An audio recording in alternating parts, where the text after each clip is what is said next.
boys and girls. Mrs. Freeland here.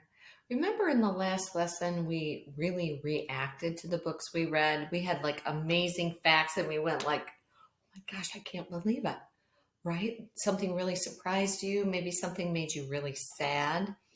And when we react like that, our brain kind of wonders more, doesn't it? It's like, how is that possible?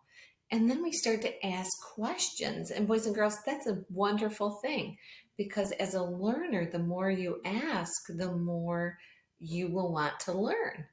So I'm going to show you how when you're reading one of your informational books that you might want to jot a little note that it's something that you want to learn more about. Now, we don't want to fill up every page with a sticky note, right? Maybe you want to make a little sticky note and jot when something really surprises you, or maybe you have a question about something. Boys and girls, you know what? When I was reading this sea turtle book, I keep getting stuck on this page about the big sea turtle and the little one and how big they are. And I have a question. I'm wondering, what are the names of those special sea turtles? Because I don't know what the names are. So when I jot a sticky note, I've got just a plain white one here.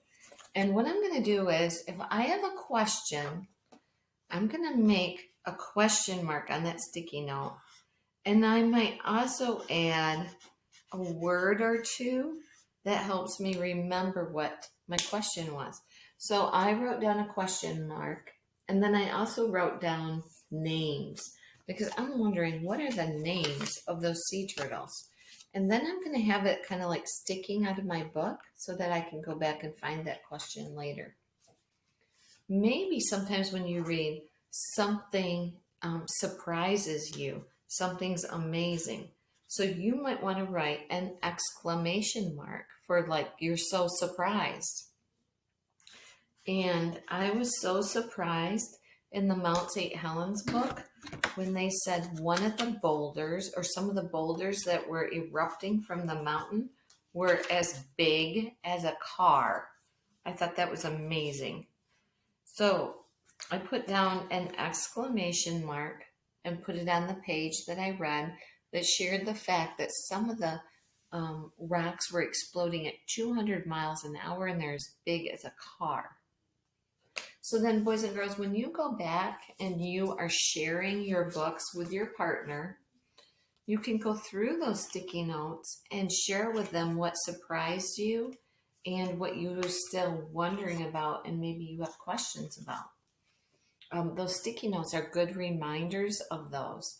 Now, we don't want sticky notes all over and on every page, but once in a while for the really important things that really surprise you, make you feel sad, or make you have a question you're really wondering about, that's the place to use a jot and sticky note.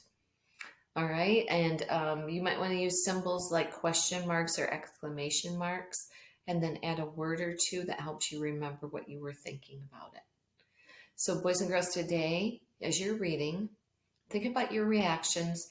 Think about those parts of those informational books that you wonder more about or that make you feel sad or kind of nervous or excited about that you really liked. Okay, boys and girls, have a great day reading and try using a sticky note today.